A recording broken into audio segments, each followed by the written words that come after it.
دینی بھائیوں اور بہنوں اور بیٹوں اور بیٹیوں، میری آج کی گفتگو کا عنوان جو پہلے سے طے ہے،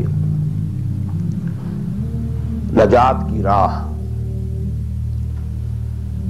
لیکن میں آج چاہتا ہوں کہ جو دعائیں میں عام طور پر اپنی گفتگو کے شروع کرنے سے پہلے مانگا کرتا ہوں، ان کی طرف خصوصاً توجہ آپ کی مبذول کرا دوں۔ اللہم ربنا الہمنا رشدنا واعذنا من شرور انفسنا۔ اے اللہ ہمیں ہر اس بات کا الہام کر دے، ہمارے دلوں میں ہر وہ بات ڈال دے جو ہمارے رشد کی، ہدایت کی، فوز کی، کامیابی کی، فلاح کی ہو۔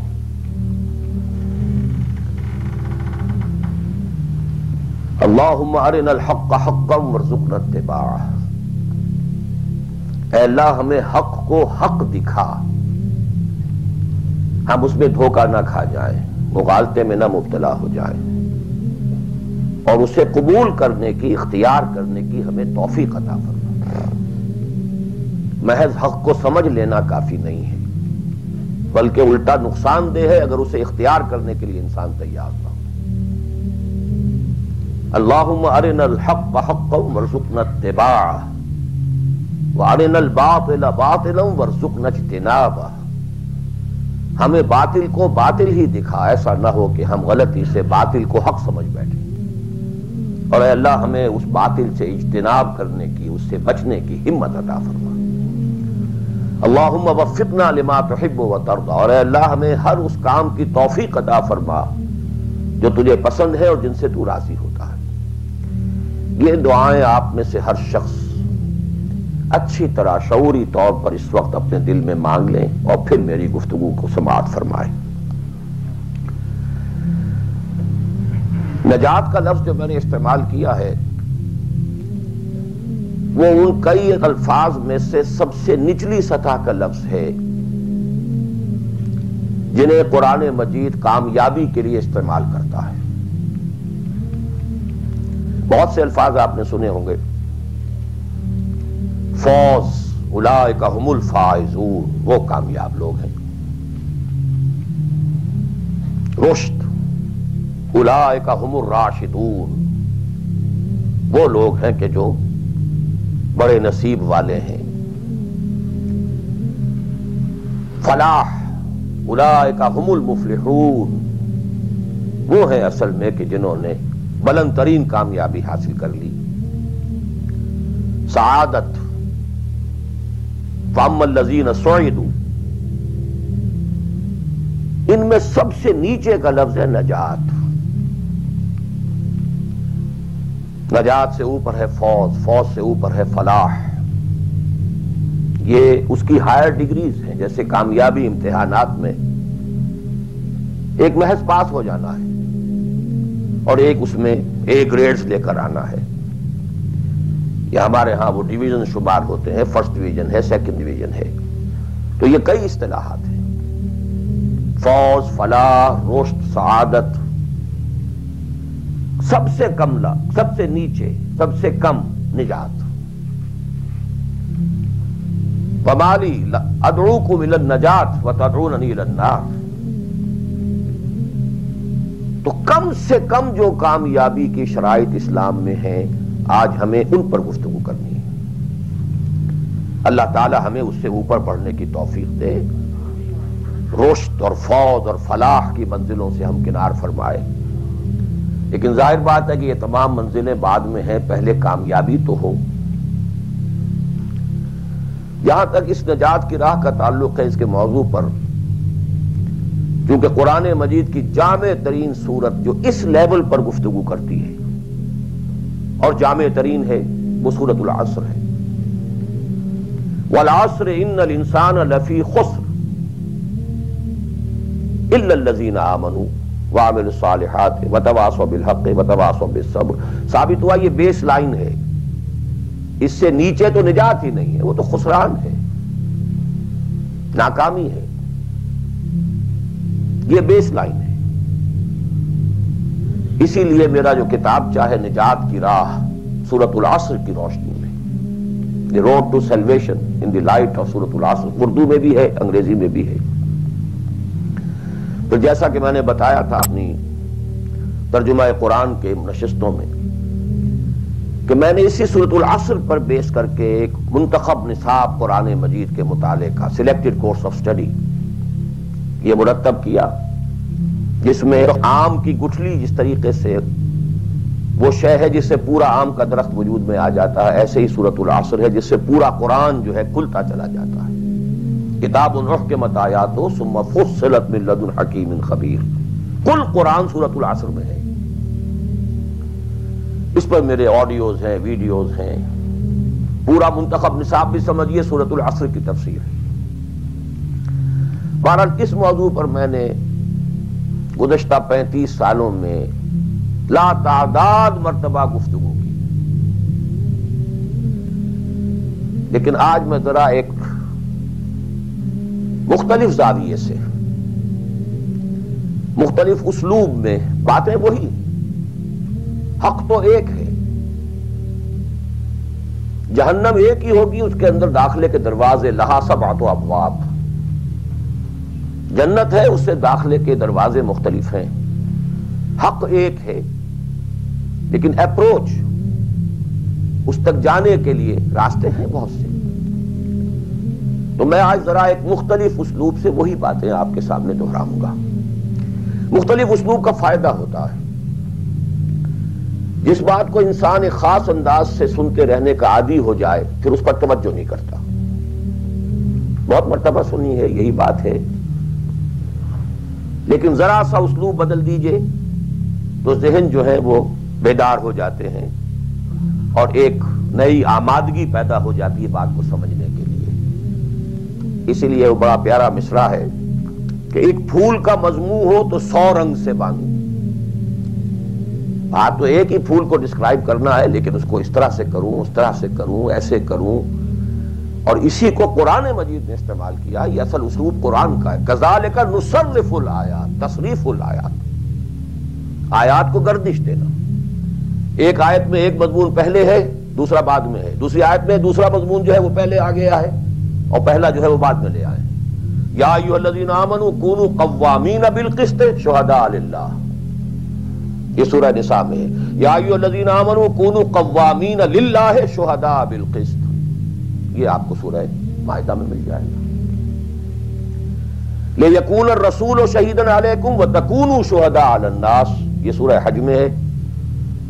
لتکونوا شہداء علی الناس ویکون الرسول علیکم شہیدا، یہ سورہ بقرہ میں ہے۔ تصریف الآیات، کذالک نصرف الآیات۔ تو میں آج کوشش کر رہا ہوں تصریف آیات کے اس اسلوب کو کسی درجے میں، قرآنی اسلوب ہے، اس کو کاپی کرنا بھی آسان نہیں ہے، کوشش کروں گا اس سے اپنی وہی بات جو آپ میں سے بہت سے حضرات کے سامنے اس سے پہلے بہت مرتبہ آ چکی ہوں، لیکن نئے اینگل سے۔ وہ اینگل کیا ہے؟ اللہ کا، دین کا ایک ہی تقاضا ہے انسان سے، وہ تقاضا جس کے بارے میں ہم کہہ سکتے ہیں کہ 100 بات کی ایک بات، ایک بات۔ جیسے اردو کا ایک محاورہ ہے، ہاتھی کے پاؤں میں سب کے پاؤں، وہ اتنا چوڑا پاؤں ہے کہ وہ سب پاؤں رکھ دیں تو اس میں آ جائیں۔ اس طرح سے ایک بدو صحابی آئے تھے حضور سے، انہوں نے ایک سوال کیا تھا کہ مجھے کل دین کی بات ایک جملے میں سمجھا دیجئے۔ آپ نے فرمایا ہاں ٹھیک ہے، آؤ، قل آمنت باللہ ثم استقم، that's all، اللہ پر کہو کہ میں اللہ پر ایمان لایا، پھر اس پر جم جاؤ۔ اسی طرح آج میں آپ سے دین کا کل تقاضا، اللہ کا کل مطالبہ، اور میرے ذہن میں وہ آیت آ رہی ہے کلا لما یقض ما امرہ، ہم نے ایک ہی تقاضا انسان سے کیا، اس نے اس کو پورا نہیں کیا۔ اور میرے ذہن میں اس وقت ایک سین آ رہا ہے، وہ جو پکچر بنائی گئی تھی حضور کی سیرت پر، the messenger of Allah, the messenger of God perhaps, اس میں دکھایا گیا ہے کہ ابو طالب بستر وفات پر ہیں، آخری وقت ہے، قریش کا وفد آیا ہے الٹیمیٹم لے کر کے، ابو طالب اب ہمارا صبر کا پیمانہ لبریز ہو گیا، یا تو اپنے بھتیجے کو روک لو ورنہ پھر آئیے اوپن، پھر ایک اوپن چیلنج ہے، کھلے میدان میں مقابلہ کیجیے۔ ایک جملہ اس وقت اس پکچر میں ہے جو کہا ابو طالب نے، one word, my nephew demands from you only one word. اس نے تم سے کیا تقاضا کیا ہے؟ تم سے دولت نہیں مانگی، تم سے مال نہیں مانگا، تم سے حکومت نہیں مانگی، کچھ بھی تو نہیں مانگتا، وہ ایک بات مانگتا ہے، ایک کلمہ تک مانگتا ہے۔ ابو جہل نے فوراً ریٹارٹ کیا، the one word he demands demolishes all the gods. وہ ایک بات اس کی ایسی ہے کہ جو ہمارے سارے معبودوں کا دیا پانچا کر کے رکھ دیتی ہے، ختم کر دیتی ہے۔ وہ ایک بات، دین تو ایک بات ہے۔ اسی انداز میں آپ کو بتا رہا ہوں کہ اللہ کا کل تقاضا، دین کا کل تقاضا ایک لفظ میں ہے، وہ لفظ ہے عبادت۔ تمام انبیاء کی دعوت آپ قرآن مجید میں مختلف مکی سورتوں میں پڑھیں گے، ان اعبدوا اللہ ما لکم من الہ غیرہ، اللہ کی عبادت کرو، تمہارا اس کے سوا کوئی الہ، کوئی معبود نہیں۔ خود قرآن کی دعوت صرف اس فرق کے ساتھ کہ پہلے انبیاء کہتے تھے یا قوم اعبدوا اللہ، اے میری قوم کے لوگوں اللہ کی عبادت کرو، اللہ کی بندگی کرو۔ حضور چونکہ بھیجے گئے پوری نوع انسانی کے لیے، تو یہاں خطاب ہے یا ایھا الناس اعبدوا ربکم الذی خلقکم والذین من قبلکم لعلکم تتقون۔ اے لوگو، اے بنی آدم، بندگی کرو، پرستش کرو اپنے رب کی جس نے تمہیں پیدا کیا۔ سورہ ذاریات میں فرمایا وما خلقت الجن والانس الا لیعبدون، تمہاری غایت تخلیق ہی یہ ہے، ہم نے تمہیں پیدا ہی اس لیے کیا ہے کہ تم ہماری بندگی کرو، ہماری عبادت کرو۔ اور وہی 100 بات کی ایک بات حضرت یوسف نے اپنے قید خانے کے ساتھیوں سے کہی تھی، ان الحکم الا للہ امر لا تعبدوا الا اياه ذلك الدین القیم۔ ایک جملے میں کل دین قیم ہے، مکمل دین ہے، اس کے سوا کسی اور کی عبادت اور بندگی نہ کرو۔ ایک لفظ ہے، ایک تقاضا ہے، ہم پورا کر دیں تو نجات بھی ہے، فوز بھی ہے، فلاح بھی ہے، رشد بھی ہے، سعادت بھی ہے، ہدایت بھی ہے، سب کچھ۔ لیکن اب یہ کہ یہ عبادت ہے کیا؟ عبادت کے 5 اجزاء، بلکہ اجزاء کا لفظ میں نے غلط شمار کیا، استعمال کیا، 2 تو ہے لازمی اجزاء، لازمی، اور 3 اس کے ضمنی پہلو ہیں، تو 2 جمع 3 5۔ یہ 5 باتیں اگر یاد نہیں رہتی ہیں تو عبادت کا تصور آپ کا درست نہیں ہوگا۔ آخر کوئی اتنی بڑی بات ہے کہ تمام نبی اسی کی رٹ لگاتے رہے، اسی کی تکرار کرتے رہے؟ کوئی اتنی بڑی بات ہے کہ ابدی فوز و فلاح اور رشد اور سعادت اس کے ساتھ وابستہ ہے؟ وہ بہت بڑی بات ہے، معمولی بات تو نہیں۔ ابدی جہنم اور ابدی جنت، کتنا فرق ہے، اور وہ اسی ایک لفظ کے ساتھ وابستہ ہے۔ عبادت ہے کیا؟ اس کے 2 جو لازمی اجزاء ہیں، ان میں سے ایک کی مثال ہے جسم۔ یہ میرا جسم 2.5 من وزن ہے اس کا، یہ میرا جسم ہے۔ ایک اس میں روح ہے، وزن وغیرہ نہیں ہے، نہ نظر آتی ہے، لیکن اصل انسان وہ روح ہے۔ اسی طرح عبادت کا جو جسد ظاہری ہے، جو نظر آتا ہے، پیلپیبل ہے، محسوس ہوگا، سامنے آئے گا، وہ ہے اطاعت کلی، total obedience. Without any reservation, کوئی استثناء نہ ہو۔ مخلصین لہ الدین، اطاعت کو اس کے لیے خالص کریں، ٹوٹل اوبیڈینس۔ یہ ہے جسد، 2.5 من جو ہے عبادت وہ یہ ہے، اور اس کی روح کیا ہے؟ اللہ کی محبت۔ یہ اطاعت محبت جذبے سے سرشار ہوگا تب تو عبادت ہے، ورنہ اطاعت ہے صرف۔ اطاعت تو انسان حکمرانوں کی بھی کرنے پہ مجبور ہو جاتا ہے۔ ہم انگریزوں کی اطاعت کرتے تھے، آپ یہاں بہت سے ایسے قوانین کی اطاعت کرتے ہیں جو آپ کو پسند نہیں ہے، مجبوری ہے، آ گئے ہیں، رہ رہے ہیں، کیا کریں۔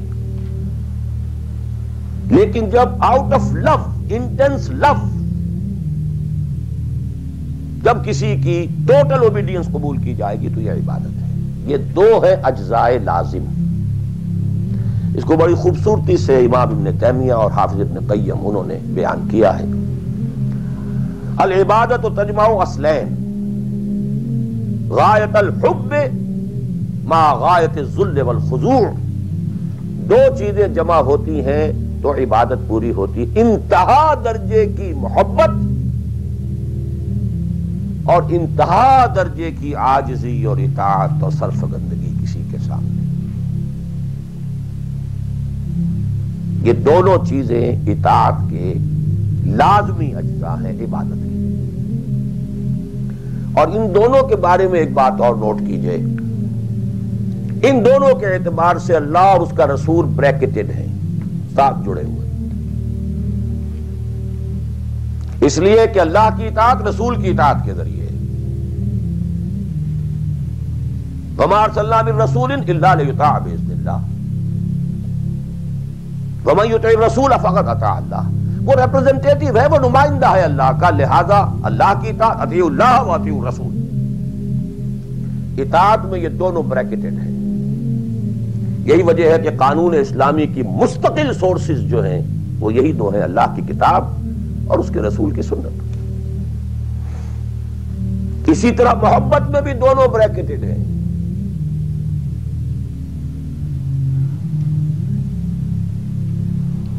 اللہ کی محبت، اس کے رسول کی محبت۔ والذین آمنوا اشد حبا للہ، شدید ترین، اشد۔ ایمان کا لازمی تقاضا یہ ہے کہ شدید ترین محبت آپ کے دل میں اللہ سے ہو۔ اور حضور نے فرمایا لا یؤمن احدکم حتی اکون احب الیہ من والدہ وولدہ والناس اجمعین۔ تم میں سے کوئی شخص مومن ہو ہی نہیں سکتا جب تک کہ میں اسے، اس کے باپ، اس کے بیٹے اور تمام انسانوں سے زیادہ محبوب نہ ہو جاؤں۔ اطاعت اور محبت میں دونوں بریکٹڈ ہیں، اللہ کی اطاعت، رسول کی اطاعت، اللہ کی محبت، رسول کی محبت۔ بلکہ ایک نقطہ اور نوٹ کر لیجئے، نظری طور پر بالا تر اطاعت اللہ کی ہے اور بالا تر محبت اللہ کی ہے، اور دوسرے درجے میں اطاعت رسول کی ہے اور دوسرے درجے میں محبت رسول کی ہے۔ عملاً ایک ہے نظری چیز، ایک ہے عملاً۔ عملاً اصلت اطاعت رسول کی ہے، اللہ کی اطاعت اس کے تابع ہے۔ کیوں؟ اللہ کا حکم بھی تو رسول نے دیا ہے، وہ بھی رسول کے منہ سے ہمیں اب تک پہنچا ہے۔ مصطفیٰ برسا خیش را کے دی ہماؤس، اگر بہو نہ رسیدی تمام بولا۔ تو اطاعت تو بن گئی رسول کی اصل، رسول ہی نے بتایا اللہ کا یہ حکم آیا تو ہم مان رہے ہیں۔ اسی طرح بڑا پیارا مصرع ہے اقبال کا، از خدا محبوب تر گردد نبی، اللہ سے بھی کہیں زیادہ محبوب ہو جاتا ہے اللہ کا نبی۔ اس کی وجہ بھی ہے، اللہ کا ہم کیا تصور کریں، اللہ کی فیلنگز کا ہمیں کیا اندازہ ہو سکتا ہے؟ کوئی فیلنگز ہے کیا ہے؟ رسول کو ہم ایک ہیومن بینگ کی حیثیت سے ویژولائز کر سکتے ہیں۔ رسول کو بھی چوٹ لگی تھی، دل پر چوٹ لگی تھی۔ رسول کے پاس بھی بیٹی آئی تھی، بڑی پیاری بیٹی فاطمہ تو بضعۃ منی. ابا جان اب تو عام لوگوں کے ہاں بڑی فراوانی ہو گئی ہے. ذرا یہ دیکھیے میرے ہاتھوں پر گٹے پڑے ہوئے ہیں چکی پیسنے کی وجہ سے, میرے کندھے کے اوپر نشان پڑ گئے ہیں, مشکیزے میں پانی بھر کر لاتی ہوں.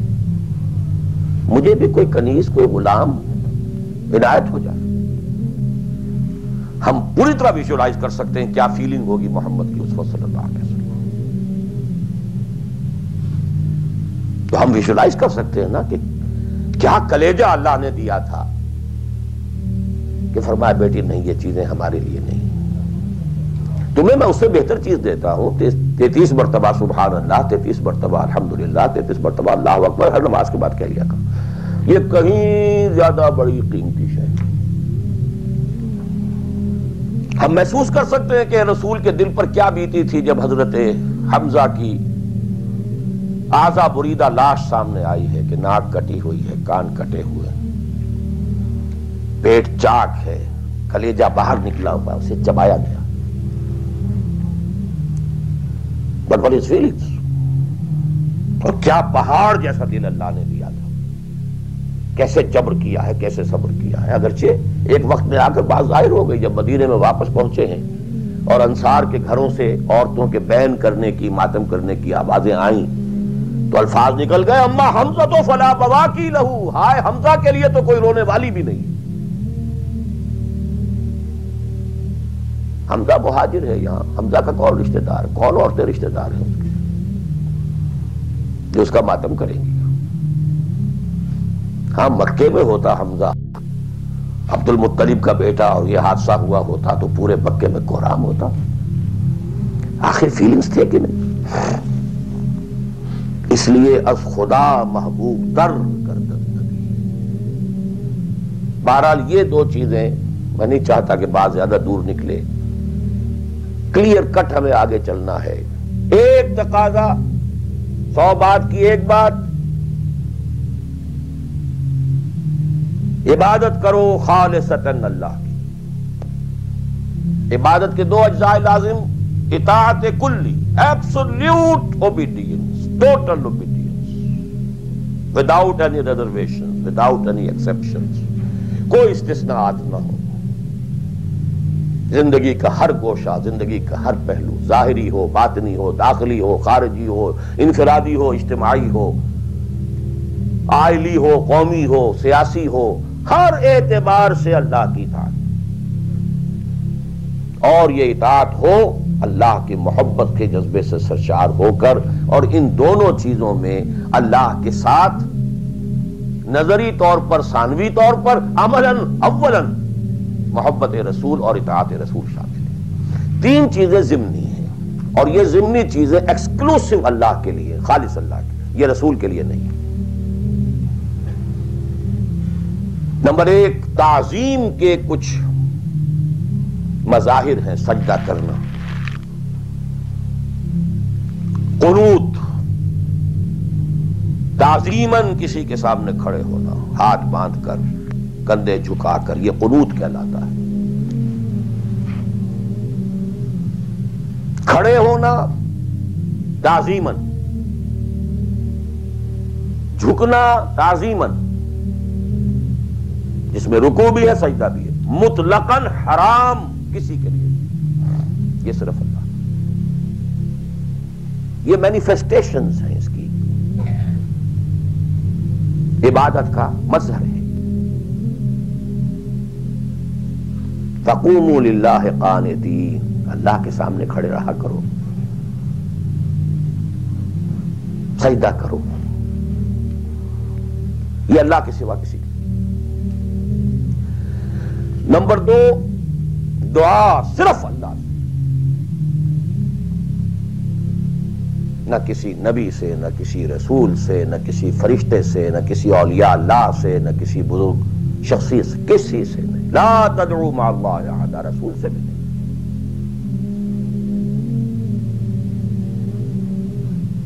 اب اس میں کئی الفاظ نوٹ کر لیجئے. استدعاء, استغاثہ, استمداد, استعانت, وہی مدد ہے.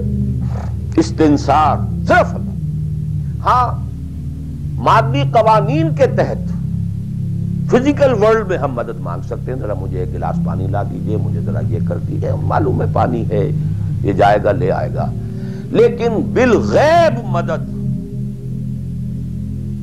کسی سے مانگنا، استغاثہ کسی سے کرنا، استعانت کسی سے کرنا حرام ہے.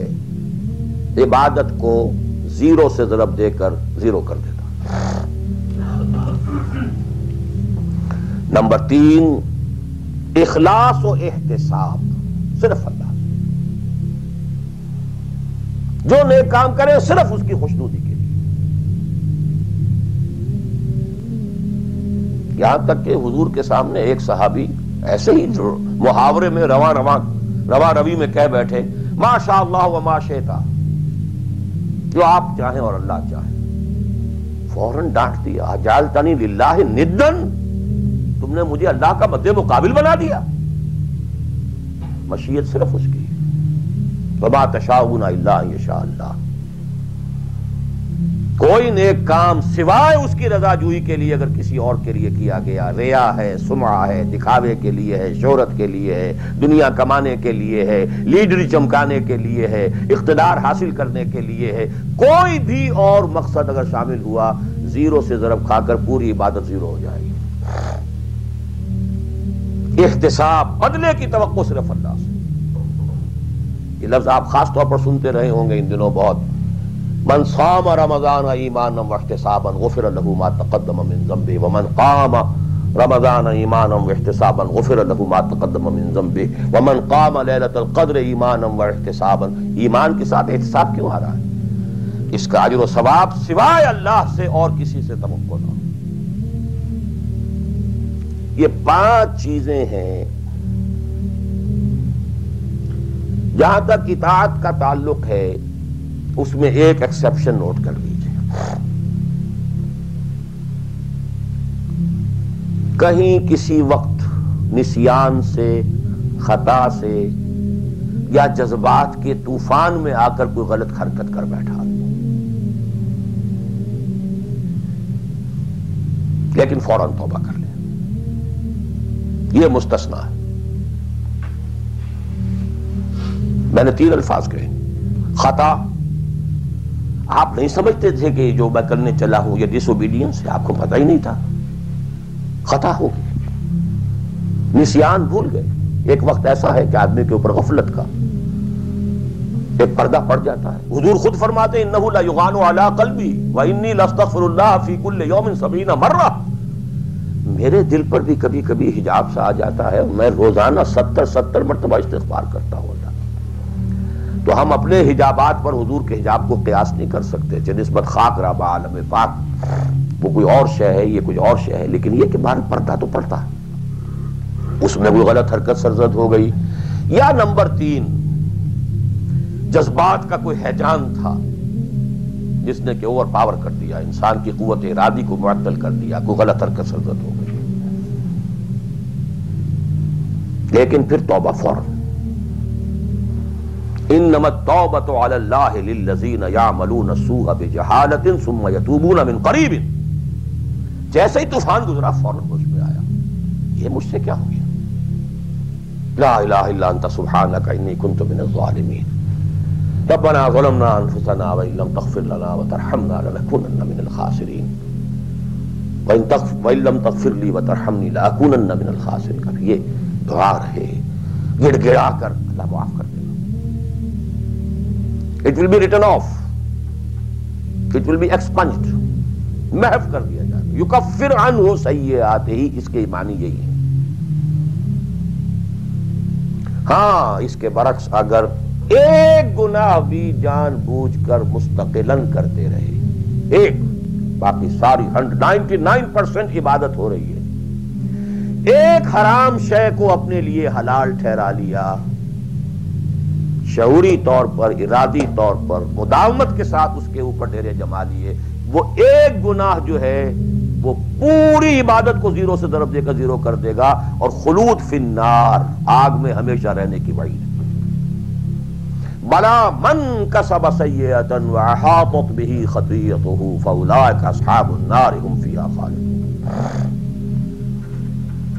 ان پوائنٹس کو اچھی طرح نوٹ کیجئے. خطا خطا میں فرق ہے، گناہ گناہ میں فرق ہے. ایک گناہ غیر شعوری طور پر ہو گیا، خطا سے ہو گیا، نسیان سے ہو گیا، وقتی طوفان جذبات کا، کسی ایسی محفل میں تھے، مجلس میں تھے، کھو گئے، غلطی ہو گئی، فوراً متنبہ ہو گئے فوراً. یہ اور ہے. جیسے کہ آدمی، مجھے اچھی طرح یاد ہے ایک مرتبہ، اور میں بھولتا نہیں اس واقعے کو، میں میڈیکل کالج میں پڑھ رہا تھا تو ایک سائیکل پر جا رہا تھا کالج، اور سلپری تھی روڈ. جب سائیکل سلپ کرتی ہے تو پتہ نہیں چلتا میں کب گر گیا. گرا ہوں لیکن مجھے پتا اس وقت چلا جب اٹھ چکا تھا میں، جب میں گرا تھا. کیونکہ آدمی وہ پڑا نہیں رہتا، فوراً اٹھتا. یہ جو ہے فوراً اٹھنا، ثم یتوبون من قریب، یہ بھی بعد میں معلوم ہوتا کہ میں گرا تھا، جبکہ اٹھ چکا ہوتا. اتنا انسٹنٹینیس ہوتا وہ. یہ ہے یتوبون من قریب. اور اس کو اللہ نے اپنے ذمے، انما التوبۃ علی اللہ، اللہ کے ذمے ہے یہ کہ وہ ایسے شخص کی توبہ قبول کرے. انما التوبۃ علی اللہ للذین یعملون السوء بجہالۃ ثم یتوبون من قریب. بہرحال یہ ایک اس کی ضمنی بات تھی کہ اطاعت کلی کے ضمن میں ان دونوں چیزوں کو ذہن میں رکھیے. گناہ کا ہو جانا، کل بنی آدم خطاؤون وخیر الخطائین التوابون، التائب من الذنب کمن لا ذنب لہ. بہت اس میں ہمارے لیے پر امید باتیں کہی گئی. اللہ کو اپنے گناہگار بندے کی توبہ سے اتنی ہی خوشی ہوتی ہے جتنی کہ اس شخص کو ہوئی جو ایک صحرا میں سفر کر رہا تھا. ایک ہی اونٹ تھا، اسی پر اس کا پانی تھا، اسی پر اس کا راشن تھا. تھوڑی دیر کے لیے سستانے کو لیٹا، آنکھ کھلی تو اونٹ غائب. دوڑ رہا ہے مشرق میں، مغرب میں، شمال میں، جنوب میں، تھک ہار کر بیٹھ گیا ہے. اب وہ موت کا انتظار کر رہا، نہ پانی ہے، نہ کوئی غذا ہے، نہ کوئی سواری ہے کہ اس صحرا لقدق صحرا سے نکل سکے. کہ اچانک دیکھتا ہے کہ اونٹ تو کھڑا ہے، موجود ہے. تو اسے اتنی خوشی ہوتی ہے کہ وہ کہتا ہے اللہ تو میرا بندہ، میں تیرا رب. کہنا یہ چاہتا تھا اللہ تو میرا رب، میں تیرا بندہ، لیکن اتنا مغلوب ہو گیا ہے اس وقت جذبات میں خوشی کے کہ کہہ یہ بیٹھا کہ اللہ تو میرا بندہ، میں تیرا رب. اتنی خوشی ہوتی ہے اللہ کو اپنے کسی گناہگار بندے کی توبہ سے. تو یہ وہ ہے وہ مسئلہ عارضی، فوری، لا علمی، جہالت، طوفان یا کسی ماحول کے فوری اثر کے تحت کوئی غلطی ہو گئی، فوراً توبہ کی. لیکن یہ کہ اگر جان بوجھ کر کانشس ڈیسیژن ایک حرام شے کو بھی اگر مستقلاً اختیار کر لیا، بلا من کسب سیئۃ واحاطت به خطیئته فاولئک اصحاب النار هم فیہا خالدون. اب آئیے نیکسٹ، میں جسے آج ایک نیا اینگل کہہ رہا ہوں وہ کیا ہے. دیکھیے اطاعت کے دو پہلو ہیں، انفرادی اور اجتماعی. مجھے مراد کیا ہے؟ ان کی ریشو پروپورشن مختلف ہوگی. کوئی بہت آرگنائزڈ سوسائٹی ہے، اسٹیٹ کا کانسیپٹ ہے، اجتماعیت کا پڑھنا بہت بھاری ہو جاتا ہے، انفرادیت بہت محدود ہو جاتی ہے. کوئی بڑی پریمیٹیو سی سوسائٹی ہے، آرگنائزڈ اسٹیٹ نہیں ہے، تو انفرادیت کا دائرہ وسیع ہوتا ہے، اجتماعیت محدود ہوتی ہے. In various proportions. لیکن پہلے ان کو آئیڈینٹیفائی کیجئے، اس سے میری مراد کیا ہے. ایک وہ اللہ کی اطاعت ہے کہ جو ایک انسان کے اپنے بس میں ہے، وہ کر سکتا ہے. چاہے بھوک آ جائے، فاقہ آ جائے، نقصان ہو جائے، جان کا اندیشہ ہو جائے، یہ کر سکتا ہے. ایک وہ اطاعت ہے جو کسی صورت کر ہی نہیں سکتا جب تک کہ اجتماعی ماحول نہ بدلے. کتنا ہی سنسیئر ہو، کتنا ہی نیک ہو، کتنا ہی فیصلہ کر لے، کر ہی نہیں سکتا. وہ اس کے ہاتھ میں ہے ہی نہیں.